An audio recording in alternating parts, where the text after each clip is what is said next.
d'animer ce débat qui est co-organisé par Écologie, qui est la Fondation de l'écologie politique, que vous ne connaissez peut-être pas, mais qui est une fondation créée à l'initiative d'Europe Écologie Les Verts il y a quelques années, qui est censée justement apporter du contenu et de réflexion sur les enjeux écologiques et de mettre en lien les politiques avec les savoirs, pas seulement scientifiques, donc la recherche, mais également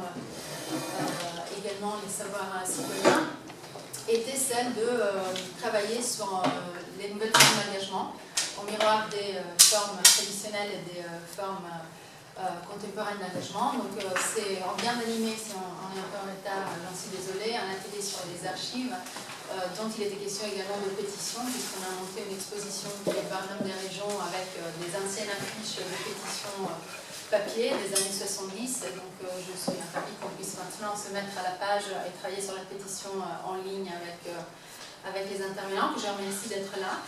Je cherche mon document pour vous présenter sans faire des impairs, mais je pense que je peux le faire quasiment à partir de la gauche. Donc Augustin Scalbert, directeur de la communication de Change.org, merci beaucoup d'être là. Sandrine Bellier, ancienne eurodéputée et consultante en sujet d'environnement aujourd'hui. Elliot Lepers, designer de politique, merci beaucoup d'être là. Fred Neu, je te laisse te présenter, en charge des écologiques.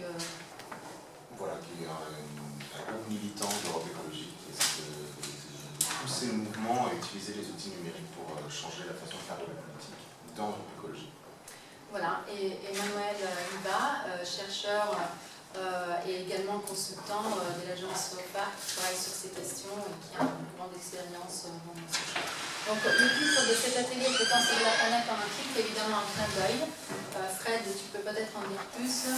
Oui, complètement. En fait, il y a un an à peu près, est sorti un livre de Yevgeny Morozov, qui est un philosophe très critique sur le numérique, qui en même temps connaît très bien le numérique. Et son livre s'appelle « Tout résoudre, qui est ici ». C'est pas tellement loin du titre de l'atelier. Et lui, ce qu'il dénonce, c'est le fait que les politiques ont un peu démissionné de la grande ambition de changer la planète et de changer les modes de vie des gens et d'avoir de grandes ambitions. Et que dans le gouffre laissé, les entreprises, notamment les grandes entreprises de la Silicon Valley, se sont engouffrées et ont un discours, notamment si on pense à Google, un discours énorme. Google veut carrément réussir à tuer la mort. Ils veulent réussir par le numérique à trouver des solutions pour qu'on ait la vie éternelle. Donc ils vont très très loin dans l'ambition. Et ils dénoncent cette espèce d'idéologie qui se crée du numérique qui pourrait sauver la planète, résoudre tous les problèmes actuels en quelques clics, juste par la magie du numérique. Et en fait, derrière ça, c'est pas des entreprises de l'économie sociale et solidaire comme nous, on pourrait en rêver et comme certaines startups le font, mais c'est vraiment des entreprises qui font de l'argent, généralement sur notre dos, en pompant nos données personnelles. Et du coup, ça me permet de lancer la première question, parce que Change.org, ça vient des États-Unis. Et du coup, est-ce que vous êtes dans une démarche de pomper toutes les ressources, toutes les données personnelles des gens pour, grâce à leur clic sur des pétitions, réussir à gagner beaucoup d'argent? Absolument pas. En fait, nous, on vient effectivement de la Silicon Valley, mais on est ce qu'on peut considérer peu ou prou comme l'équivalent d'une entreprise sociale et solidaire. Aux États-Unis, c'est une big corporation. Donc c'est un... Pourquoi ça te fait rire? Parce que c'est mon rêve que l'économie sociale et solidaire en France devienne la big corporation, mais le modèle... Donc une big corporation, et en fait, contrairement à certaines entreprises du numérique qui effectivement commercialisent leurs données et mettent ça un petit peu au cœur de leur modèle économique, nous, notre modèle économique, c'est la mise en relation de personnes qui ont signé des pétitions avec des ONG, des associations, parfois des partis politiques, voire des entreprises, qui sont intéressés par ces gens engagés, qui ont montré leur engagement en signant une pétition, mais cette mise en relation ne se fait que par le volontariat de chaque personne. Donc il n'y a pas de commercialisation ou même de location de paquets de données. C'est quand un individu qui a signé une pétition sur Change.org accepte de rentrer en relation avec une ONG, c'est lui-même qui clique sur une case qui fait qu'il entre en relation. Il n'y a pas à son insu de commercialisation. Pour répondre je crois qu'il y a une option quand même, quand on est une société, justement, pour récupérer l'ensemble du fichier et qui est payante. Non, mais en fait, ce que les sociétés ou ce que les ONG achètent chez nous, ce sont des fichiers qui sont constitués par des dizaines de clics d'individus qui acceptent un par un d'être mis en relation avec cette société en question ou cette ONG en question. Pour répondre à la critique de Morozov et puis d'autres chercheurs, disent que c'est une vaste mascarade que de penser qu'on puisse changer la planète en un clic. Évidemment, c'est illusoire que de croire qu'un clic, une signature de pétition, un like sur Facebook vont changer quelque chose. Mais ce que nous on constate chez Change.org, c'est que ça participe à de nouvelles formes d'engagement et de nouvelles formes de militantisme qui ne se limitent pas à une activité sur Internet, mais qui se poursuivent sur le terrain et qui se poursuivent par d'autres actions sur d'autres sites Internet. Et vraiment, moi, ce que j'ai envie de répondre à ces gens-là, c'est que nous sommes en 2015, il y a des changements de comportement qui sont induits par Internet, qui apportent des innovations dans notre vie, dans notre manière d'interagir avec nos semblables, avec les entreprises, avec les institutions. Et voilà, des manifestations comme autrefois, les gens disent, certains chercheurs disent, cliquer, c'est pas autant engageant pour la personne qui clique que participer à une manifestation. Mais moi, ce que je réponds, c'est ok, mais ça sert à quoi de participer à une manifestation aujourd'hui? Internet, aujourd'hui, notamment par des plateformes de pétition comme Change.org, permet de s'engager différemment et de faire du bruit. Et on parlera ensuite de certains exemples de victoires environnementales qui sont arrivées sur les sites. Voilà.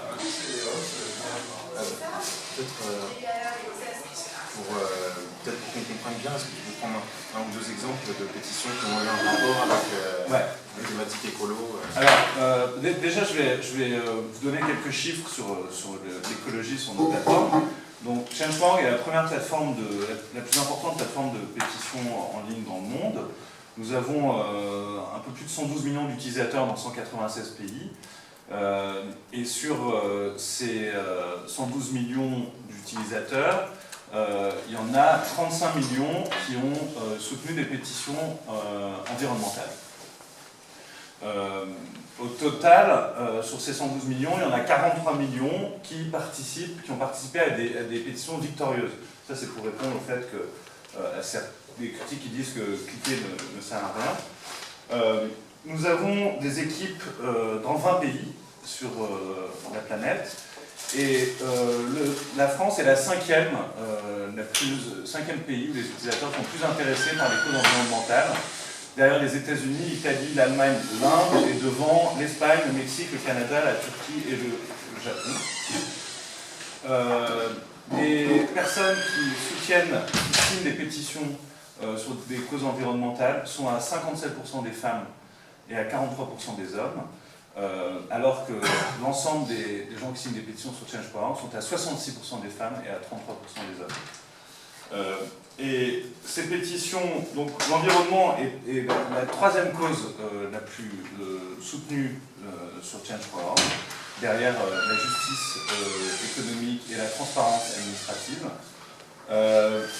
Et ces pétitions environnementales, elles concernent avant tout, pour 39% d'entre elles, la conservation des ressources naturelles, pour 29% d'entre elles, la protection des paysages, pour 23% d'entre elles, la protection des animaux, et pour 8% d'entre elles, des pratiques de business durable. Quelques exemples. En France, 85 000 signatures ont poussé la ministre de l'écologie, Ségolène Royal, à annuler un arrêté qu'elle voulait signer accordant un permis exclusif de recherche de mines d'hydrocarbures liquides ou gazeux, ou des gages de schiste pour être clair. dans le parc naturel régional du Luberon. En juin dernier, le tribunal administratif de Dijon a annulé un projet de méga-scierie dans le Morvan, 80 000 signatures. Et puis je peux peut-être donner un exemple à l'étranger. On pourra peut-être parler après des profils des gens qui s'engagent, donc à ce moment-là je donnerai des exemples, mais souvent il y a des pétitions qui sont lancées par des jeunes enfants, épaulés par leurs parents, et ça, on s'aperçoit que ça a énormément d'impact, et notamment ça a permis à une fillette de 10 ans aux États-Unis qui avait lancé une pétition avec sa maman à une chaîne de boissons qui s'appelle Jean Badjous, de retirer les gobelets en polystyrène que vous connaissez peut-être. Qui est c'est des gobelets qui en fait elle disait qu'ils sont mangés par les animaux dans les océans et donc cette petite fille trouvait ça scandaleux et donc cette chaîne s'est engagée à ne plus utiliser ces gobelets en plastique.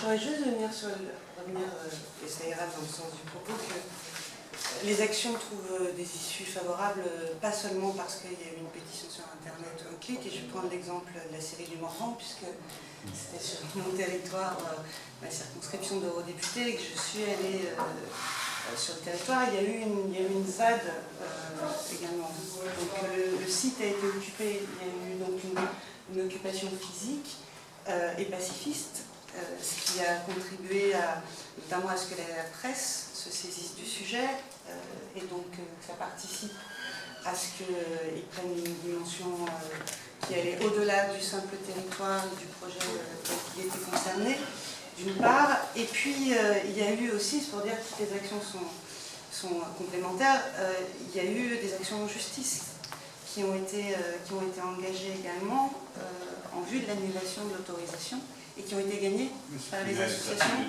Et le tribunal administratif donc, de Dijon a annulé cette autorisation. Et ensuite, il y a eu une mobilisation par les réseaux associatifs de protection de l'environnement. Il y en avait un certain nombre et qui ont été renseignés le dossier, qui sont allés chercher l'appui notamment de toutes les petites scieries artisanales de la région, de la profession du bois, et c'est toutes ces actions complémentaires qui ont amené, alors déjà d'une part Ségolène Royal à se positionner, mais c'était essentiellement, et une des personnes qui soutenaient le dossier était Arnaud Montebourg, et où moi j'ai eu cet engagement pour dire, les circonstances sont aussi intéressantes. Arnaud Montebourg m'avait annoncé que le projet ne se ferait pas et que l'État ne le financerait pas, et c'était pendant une conférence environnementale. Donc ça tombait plutôt bien et ça leur permettait aussi donc du coup de dire qu'ils avaient entendu les citoyens, mais la décision est quand même venue après une décision de justice, après une occupation du terrain, et puis en ajout un soutien donc, plus large par le biais de la pétition. Peut-être justement pour recontextualiser les pétitions dans la mobilisation, je crois. Qui rebondit sur ce que vous venez de dire, c'est que la pétition en tant que telle peut être un acte un peu superficiel, un peu facile, effectivement, pour donner bonne conscience. La question, c'est en quoi il est relié à un processus de mobilisation sur le terrain profond, ancré. Et lorsqu'on dit que les modes d'action sont complémentaires, je vais du coup d'avoir une voix un peu dissonante, pour dire que parfois justement ça peut être concurrent, il y a des causes qui sont concurrentes en ligne sur Internet, d'une part. Et d'autre part que le fait de cliquer peut aussi dédouaner d'un engagement plus profond, plus ancré dans un territoire ou dans un environnement local. Et de ce point de vue-là, lorsque tu dis par exemple à quoi sert une manifestation et à quoi sert une pétition, et en quoi justement faire une pétition ou une manifestation n'est pas la même chose, c'est bien que la manifestation, c'est un espace déjà social, de socialisation, d'échange, de discussion, on retrouve les gens qui ont partagé nos idées, on progresse dans les idées, on a véritablement un véritable espace où on peut s'identifier aux autres, alors que la pétition reste quand même un acte assez désincarné, tant qu'il n'est pas relié à un processus de mobilisation. Donc le risque ou la tendance derrière, c'est effectivement d'avoir une individualisation d'engagement, voire carrément une forme de désengagement par le clic. J'ai cliqué, donc je ne m'engage pas. Moi, je trouve ça intéressant ce que tu dis. C'est vrai que la pétition n'est pas arrivée avec Internet. Et cette question-là de une pétition et une composante d'un mouvement, voilà, c'est pas quelque chose de foncièrement nouveau. Je pense qu'on se trompe souvent quand on se contente de commenter les outils. Et on voit par exemple, à un moment donné, on a beaucoup commenté les blogs. Il y avait énormément de réflexions autour des blogs. Et puis tout d'un coup, les blogs ont disparu. Puis maintenant, on parle plutôt des réseaux sociaux. Et en fait, globalement, sur le numérique, quand on s'attarde sur les outils, on ne parle pas du vrai sujet, il faut plutôt parler des usages. Et qu'est-ce que ça veut dire, les pétitions? Ça veut simplement dire qu'en fait, des gens se réunissent sur une cause. De la même manière que des gens se réunissent sur une cause dans un parti politique, par exemple. Il se trouve qu'effectivement, c'est le support de l'engagement qui évolue et que peut-être le support parti est le plus véritablement adapté aux aspirations des militants, aux aspirations des gens qui ont envie de participer. Et donc, il y a un transfert de la réunion, quoi. Et en fait, ils se réunissent pas sur quand tu signes une pétition, tu te réunis pas avec les autres. tu crées un barrage derrière lequel tu agglomères des gens qui partagent la même volonté. Mais c'est des gens qui restent atomisés, c'est des gens qui restent atomisés dans leur écran, il n'y a pas de réunion physique ou même intellectuelle des gens. En fait. Pardon, il peut y avoir. En fait, quand tu disais que pétition et engagement, enfin une pétition est une forme d'engagement, comme vient de le dire Elliot, c'est un support d'engagement.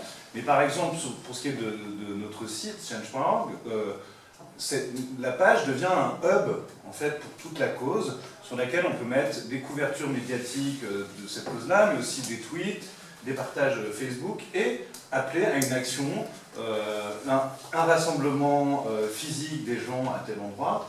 Et donc ensuite, tout dépend de ce que veut faire le lanceur de la pétition pour essayer d'arriver à la victoire. Il peut inviter des gens à faire une campagne sur Twitter, il peut leur proposer de se rassembler à un endroit physique, sachant qu'à chaque fois qu'il y a un seuil de signature qui est franchi, eh ben, il y a un décideur qui reçoit des dizaines et des dizaines de mails dans sa boîte mail. Et ça aussi, c'est une pression comme une autre. Ça fait partie de tout un écosystème de pression. Les médias aussi, la reprise médiatique est primordiale, puisque... Mais ça, c'est pas propre à la pétition, ça c'est propre à n'importe quelle campagne. Bien sûr, mais moi ce que je dis, c'est... la critique qui dit que signer une pétition, ce n'est pas s'engager, mais en fait, ça fait partie d'un engagement qui passe par beaucoup d'autres biais. En fait, personne ne dit qu'une pétition seule peut conduire à un changement. Elle s'inscrit dans un écosystème qui est plus large et qui est, à mon avis, beaucoup celui de l'Internet. Par contre, par rapport au fonctionnement d'un parti politique, comme Europe Écologie par exemple, on reste sur une cause, et une fois que ce combat est terminé, moi si j'ai signé telle pétition contre la Syrie, enfin pour soutenir la Syrie ou contre une Syrie à un endroit, une fois que le combat est terminé, je n'ai pas d'autres engagements, alors que chez ELV, on va avoir un ensemble cohérent qui va concerner tous les sujets. Il y a une grille de lecture avant tout. Avant le combat, tu as l'idéologie politique. C'est quand même ça qui matérialise. Là-dessus, il y a quand même une évolution très forte de l'engagement militant, tel qu'il a pu exister dans les 70, tel qu'il existe aujourd'hui. À l'époque, l'engagement partisan était quand même très fort et il structurait même le champ associatif, c'est-à-dire que les gens des associations, ils étaient toujours affiliés à des partis politiques, partis communistes, etc. Aujourd'hui, on a un engagement beaucoup plus souple, d'une part parce que les gens sont plus individualistes, mais aussi plus soumis aux pressions du marché du travail, ils ont moins le temps d'être disponibles pour des causes. Et donc du coup, ils s'engagent beaucoup, on dit ça, en engagement à la carte, par rapport à leur temps de disponibilité. Donc, il y a aussi une transformation d'engagement, je pense, qui est reflétée dans l'usage des pétitions d'un site comme Change.org, et qui en même temps, Change.org accompagne cette transformation d'engagement militant, qui est à la fois très critique du modèle partisan, qui est vécu comme trop institutionnel, voire trop restrictif, trop formel, trop hiérarchisé. Et de plus en plus, les jeunes ont cette tendance à vouloir s'engager de manière beaucoup plus ponctuelle, de manière beaucoup plus informelle. Et de ce point de vue-là, c'est vrai que ça répond à une demande, je pense. Alors justement, par rapport à notre débat, on n'est pas tellement nombreux et qu'on est en train de parler de participation et d'échange, n'hésitez pas à intervenir, que ce soit pour donner votre propre témoignage de comment vous vivez dans le parti, votre engagement, dans vos engagements, et comment vous entendez ce qui se dit là, et est-ce que vous avez des petites remarques à n'importe quel moment. Un des éléments fondamentaux, je te rejoins en partie, c'est de voir que, il y a de moins en moins de militants. Il n'y a qu'à regarder au niveau du Parti Socialiste, c'est une catastrophe totale. Ils ont perdu 40-50% de leurs militants en quelques mois.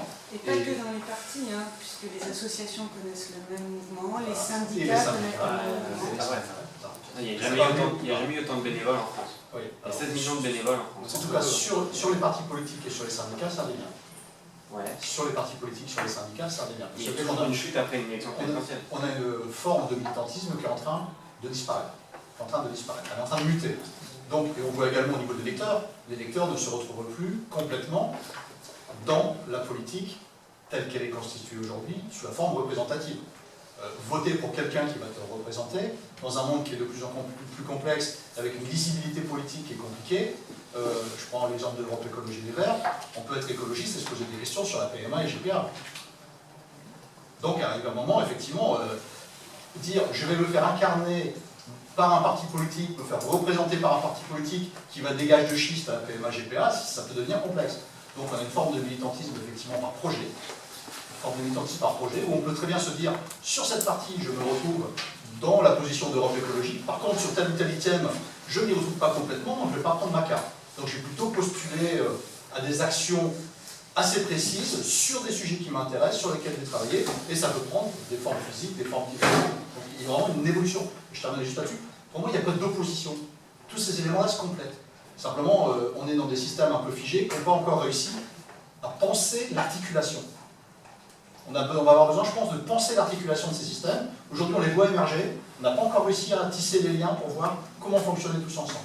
Je pense que la situation structurellement est beaucoup plus mauvaise que ça, parce que si on compare en fait l'engagement en France par rapport aux autres pays comme Pays-Bas, Allemagne, il faut savoir que le bénévolat en France est 25% des gens seulement. 25% des jeunes notamment du 18 à 25 ans. Aux Pays-Bas, en Allemagne, c'est 75% des gens qui sont engagés dans une association en tant que bénévole. Donc il n'y a que 25% des gens dans le contexte exclusivement français qui sont engagés en tant que bénévole. Ça veut dire qu'il y a des raisons qui sont effectivement conjoncturelles, une transformation de ce que c'est l'engagement et de ce que c'est notamment le rapport à l'engagement partisan. Il y a aussi des raisons qui sont beaucoup plus structurelles dans la manière de fonctionner de la démocratie française, notamment les institutions, la centralisation du pouvoir, etc., et notamment aussi la place des collectivités locales, qui sont très fortes, et qui peuvent avoir des effets démobilisateurs, puisqu'en France, le pouvoir local voit souvent la mobilisation comme étant un peu un rapport privilégié aux citoyens, mais du coup c'est une mobilisation assez descendante, sous forme d'injonction. Mobilisez-vous, citoyens, engagez-vous, rejoignez le parti, etc., etc. Alors qu'il y a peut-être d'autres façons d'engagement, d'autres modes d'engagement, on en parlera après, dans d'autres pays qui sont peut-être justement plus souples, plus adaptés à la nouvelle génération et à leurs aspirations qui sont un peu plus hors cadre par rapport au contexte actuel. Justement, si on reprend sur le sujet de la pétition, typiquement, comment aujourd'hui les pétitions de citoyens sont reçues par les politiques? On peut entendre peut-être ton exemple, Sandrine, tu étais à la commission des pétitions du Parlement européen. C'est bien, ça va nous permettre de parler du Parlement européen et encore de la commission des pétitions. Alors la commission des pétitions au Parlement, c'est toujours utile de le rappeler, c'est pas la pétition telle qu'on envisage là, comme on en parle aujourd'hui. D'ailleurs, on avait pensé à changer le nom pour que ça puisse vraiment davantage parler à l'ensemble des citoyens. Parce que la commission des pétitions au Parlement européen, il suffit qu'un citoyen saisisse la commission des pétitions pour que celle-ci soit étudiée. La condition, c'est que ce citoyen revendique qu'il y ait une violation de ses droits, notamment du droit communautaire, par un État ou par une entreprise. Finalement, c'est un filtre qu'on ne connaît pas en France, mais où il y a ce lien direct entre le citoyen et les parlementaires. Et donc, plutôt que d'aller directement en action en justice, contre le non-respect d'une règle de protection européenne, le citoyen va saisir ses parlementaires en disant « Hey, là, tel État ou telle entreprise ne respecte pas les lois que vous avez votées.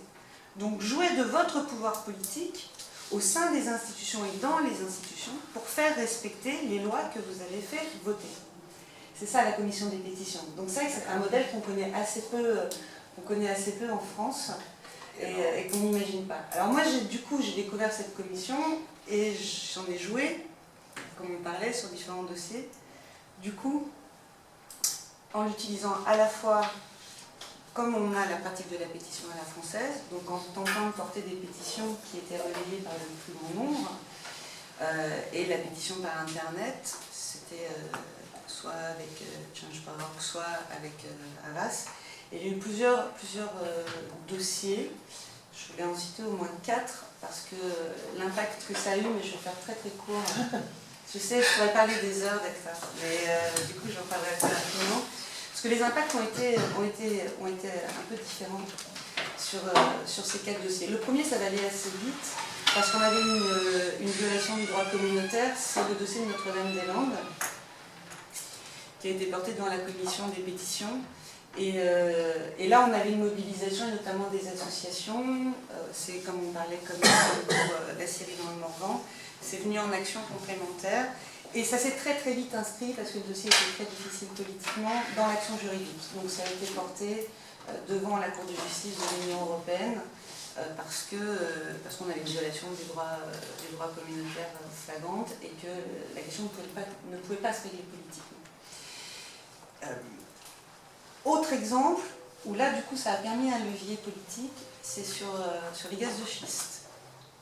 C'est en faisant monter plusieurs pétitions, moi j'ai coordonné ça, de citoyens de différents pays, donc de Pologne, de France, d'Angleterre, d'Allemagne, qu'on a réussi au sein du Parlement européen à faire de l'exploitation des gaz et pétrole de schiste une question européenne et qu'on s'en saisisse politiquement à l'échelle de l'Union européenne.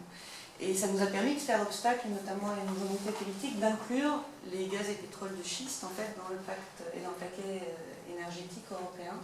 Et du coup, avec la pression des pétitions, au sein de la commission des pétitions, des manifestations sur le terrain et des pétitions signées en ligne, et là ça peut se faire quasiment qu'en ligne quand on est à l'échelle européenne, c'est ça qui est intéressant. Ça nous a permis du coup de faire un levier et d'empêcher que, à ce moment-là c'était la présidence polonaise, l'exploitation des gaz de schiste rentre dans la logique du mix énergétique européen. Et puis il y a eu le dossier et une pétition qui continue à s'enrichir, où on a énormément, parce qu'on a plus de 3 millions de citoyens européens qui l'ont signé, et qui reste prégnante et qui est un sujet important, c'est la question des néonicotinoïdes et de la disparition des abeilles.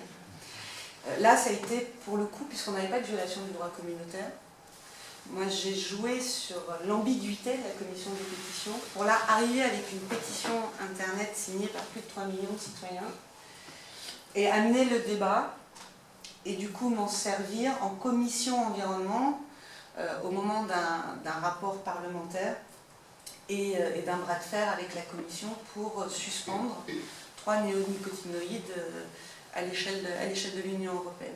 Et puis enfin, quatrième exemple, c'est vraiment pour montrer qu'on peut se servir des pétitions de façon très différente, et politiquement, tout dépend de la manière dont on les relaie. C'est le fameux dossier ACTA, donc le traité anti-contrefaçon, où là, la pétition a joué un rôle important et majeur parce qu'elle est arrivée à un moment clé politiquement.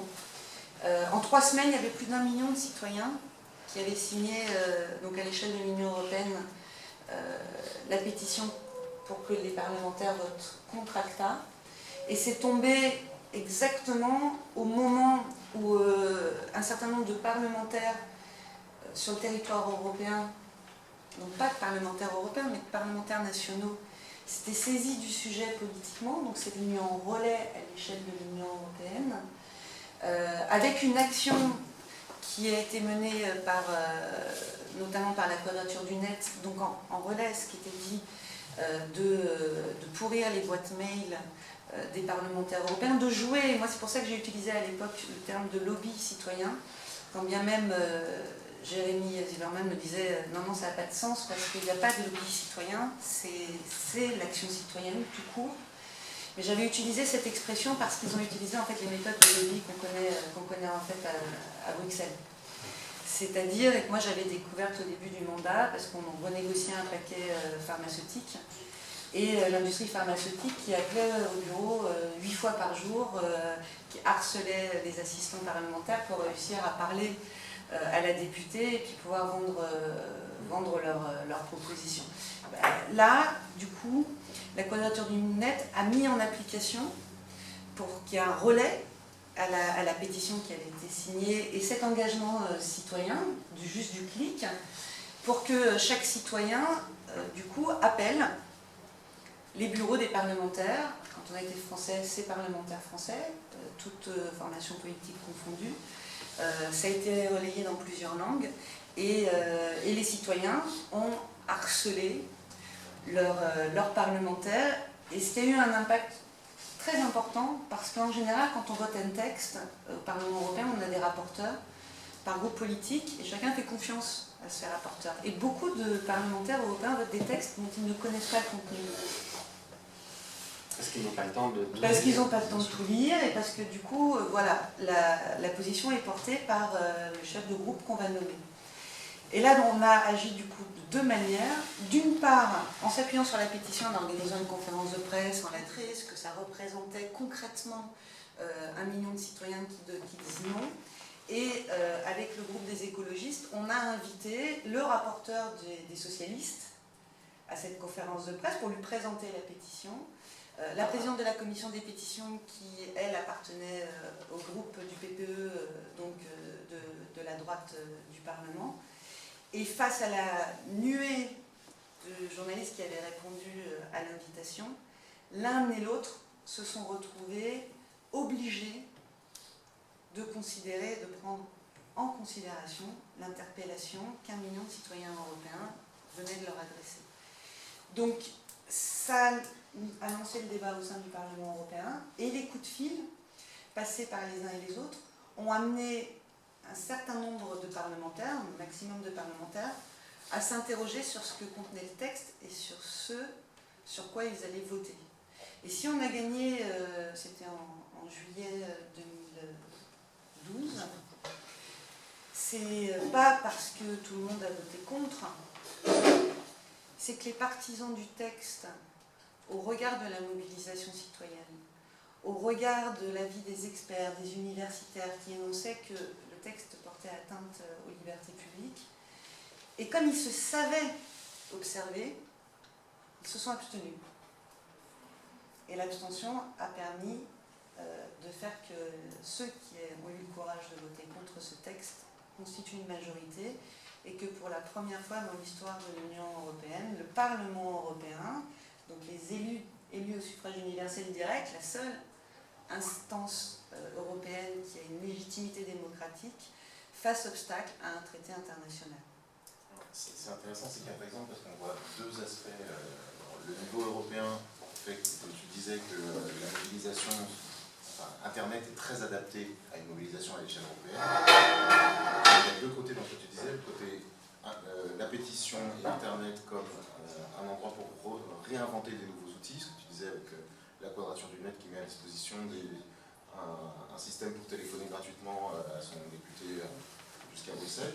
Et puis le côté, dont on parlait tout à l'heure un peu, d'agrégation, de montrer la masse de la mobilisation et de s'en servir comme une agrégation, un peu ce que tu disais sur Change, qui fait un hub autour d'une pétition. Là-dessus, il y a une vraie question à se poser sur qu'est-ce qui rend une pétition efficace et qu'est-ce qui ne la rend pas efficace. Enfin, là, tu as évoqué un contexte très riche et très intéressant de coalition d'acteurs, un peu de concordance des astres politiques qui ont permis de faire marcher cette pétition. Mais la vraie question, c'est pourquoi plein de pétitions ne fonctionnent pas et ne marchent pas. Et là-dessus, je pense qu'on peut essayer de voir ça à 3 niveaux, enfin, d'un point de vue un peu sociologique, du point de vue individuel, du point de vue plus collectif, jeu tactique de plusieurs groupes entre eux, et peut-être du coup plus du contexte, du point de vue structurel, du point de vue du contexte politique. Au niveau individuel, très certainement, et ça tu pourras peut-être sûrement confirmer avec Change, il y a certainement un effet de masse qui se crée, qui joue un rôle important. C'est-à-dire que lorsque la pétition atteint un certain nombre de personnes, ça peut motiver, inciter d'autres personnes à le faire, puisqu'on se rend compte qu'il y a un effet de masse, un effet de groupe qui joue. Donc on ne va pas cliquer sur une pétition qui ne fonctionne pas, mais si elle atteint 100 000 personnes, dans ce cas-là, on va être incité à cliquer. Et ça peut diminuer des effets de free rider où les gens pensent que les autres s'engagent pour eux-mêmes en fait. Et là, c'est celui qui ne s'engage pas parce qu'il pense que les autres s'engagent, donc dans tous les cas, il n'a pas de temps à perdre à s'engager. Donc au niveau individuel, effectivement, la pétition peut jouer un effet de masse qui joue quelque chose. Au niveau, et du coup, ça permet de, c'est très important, et on voit très bien dans ces exemples-là, de construire l'opinion publique. L'opinion publique, grâce à les pétitions, n'est plus simplement construite par les sondages, elle est construite par les pétitions aussi. Et d'ailleurs, des pétitions qui s'auto-annulent ou qui s'affrontent, on a vu ça sur le mariage gay par exemple, c'est assez intéressant, sur Change.org, qui pendant qu'il y avait une manifestation contre le mariage pour tous, lançait une pétition en parallèle pour contrer, du point de vue des chiffres, la manifestation dans la rue par une manifestation de papier, numérique, par la pétition pour annuler un peu l'effet de masse. Donc du coup, se pose la question du pouvoir d'interpellation. Mais le problème sur la question des réseaux d'acteurs, on retourne dans des jeux classiques, très classiques, c'est-à-dire que la question c'est de savoir comment les différents types d'acteurs, que ce soit associations, ONG, partis politiques, notamment au niveau européen avec des jeux d'échelle nationale européen, arrivent à s'accorder, à converger sur des idées centrales, à converger sur des intérêts communs. Et très souvent, moi j'ai pu le voir dans mes travaux sociologiques, et vous voyez à l'ELV serait certainement aussi, la question du rapport aux institutions, au pouvoir politique est très forte. C'est-à-dire que doit-on se mobiliser à l'intérieur des institutions ou à l'extérieur? Elle est centrale cette question dans les mouvements sociaux, dans les partis politiques depuis 50 ans. Donc ça peut être tout nouveau. Et ça peut très fortement empêcher la réussite d'une pétition, parce que parfois les gens qui portent une pétition n'ont pas du tout envie de coopérer avec des députés européens ou avec des personnes qui sont vues comme trop près du pouvoir. D'autres acteurs comme Greenpeace jouant la carte sur les deux tableaux et essayant d'articuler ça. Il y a une vraie question qui est lancinante et qui est omniprésente à chaque fois, de savoir doit-on se mobiliser à l'intérieur, à l'extérieur, et surtout quelles sont les personnes clés, par moi c'est mon analyse, quelles sont les personnes clés qui permettent cette articulation de l'interne et de l'externe. Quels sont les liens faibles, les personnes passerelles, qui ont une légitimité à la fois hors des institutions et dans les institutions, et qui sont capables de porter une pétition, de faire circuler la pétition de l'extérieur vers l'intérieur, et voilà, d'avoir une sorte d'agrégation justement des forces politiques. Et puis peut-être juste au niveau structurel, parfois les militants ont l'impression de se trouver face à un mur. On a des pétitions, on a des coalitions d'acteurs, on a des ONG, des partis politiques, etc. qui se mobilisent. Et pourtant, ça n'a pas d'effet. Parce qu'effectivement aussi, il faut se rendre compte qu'au niveau des institutions, il y a des modes de fonctionnement, des règles qui empêchent de faire un budget politique. Et notamment en France, le pouvoir est quand même assez centralisé par rapport à d'autres États. Bon, on ne va pas en parler trop longtemps, mais en gros, très simplement, regardez le Parlement. La proportionnalité est extrêmement faible. Donc on a des partis majoritaires et des partis qui sont toujours à la marge, qui sont très limités en termes d'impact au sein du Parlement. Donc les gens manifestent beaucoup, il faut beaucoup de pétitions. Dans d'autres pays, par exemple aux Pays-Bas, vous avez besoin de 0,5% pour avoir un député. Donc il y a des petits partis qui sont à l'Assemblée, donc les personnes manifestent moins parce qu'ils sont plus représentés par les petits partis. Donc vous avez des conditions structurelles qui font qu'on a beau déployer, notamment en France, des énergies folles avec des pétitions et des coalitions et des mouvements sociaux, qui se brisent systématiquement les dents sur la centralisation du pouvoir, la concordance, Assemblée, président, ministre, etc. Enfin, c'est très bien la situation.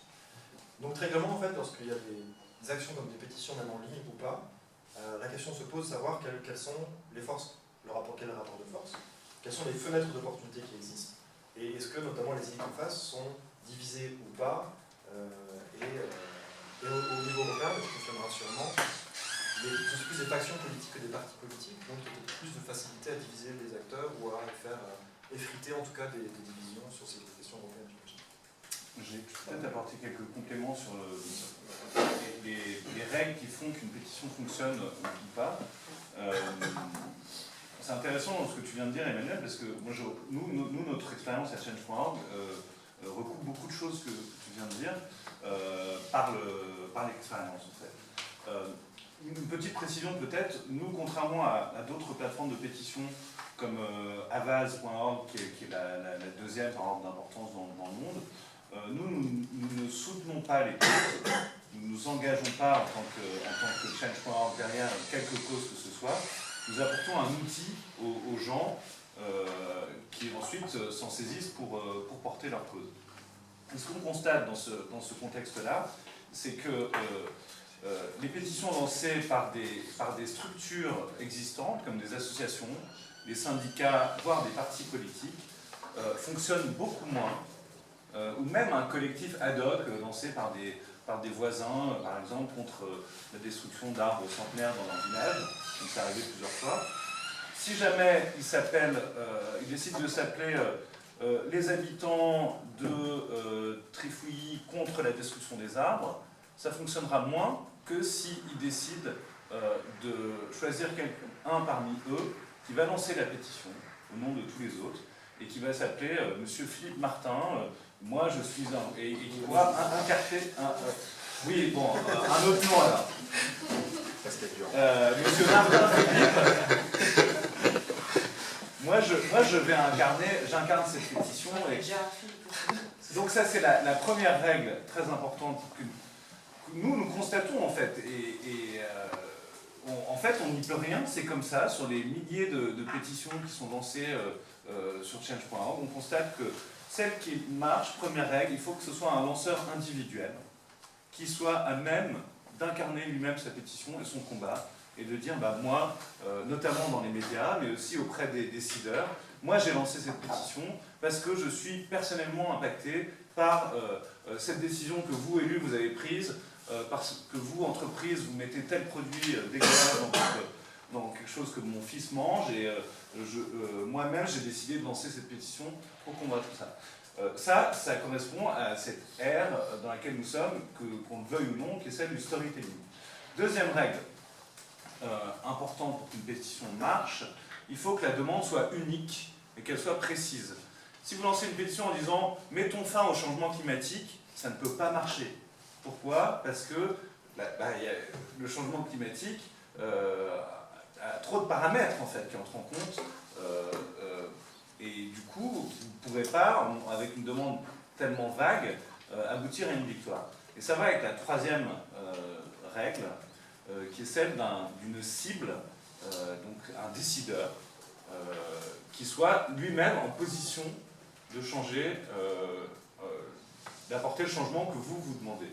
Et c'est pour ça que dans cette question contre le changement climatique, qui est en position de régler ça? Donc voilà les trois règles très importantes pour lancer une pétition, et ça ne veut pas dire qu'elle va pour autant marcher. Comme je disais tout à l'heure, il y a tout un écosystème. Évidemment, il faut que les médias soutiennent, ne serait-ce que les médias locaux, si c'est une pétition locale, soutiennent votre cause et la portent, parce que généralement, les décideurs, qu'il s'agisse d'entreprises ou d'élus, sont sensibles à la pression médiatique, puisque ils risquent d'avoir mauvaise presse, comme on dit, et c'est important pour eux.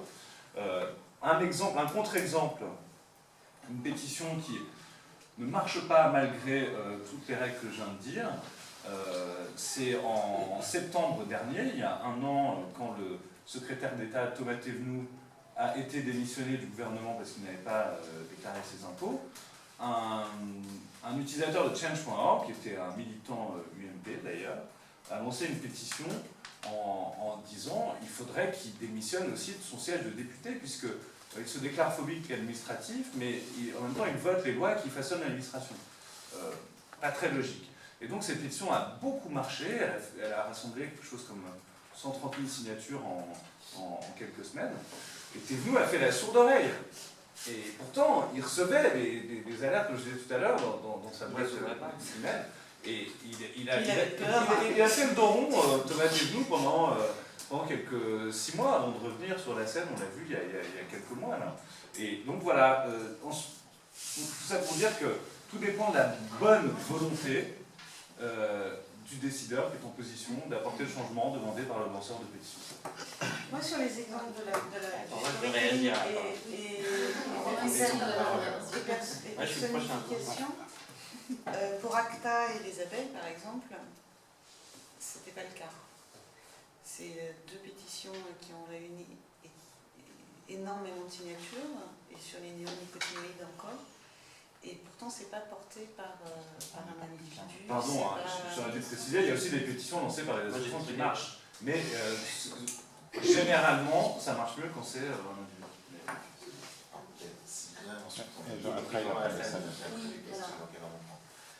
Oui, très rapidement, j'ai l'impression, puisque je résume un peu, on est parti sur plein de sujets, mais il y a une ligne un peu qu'on est en train de suivre depuis le début.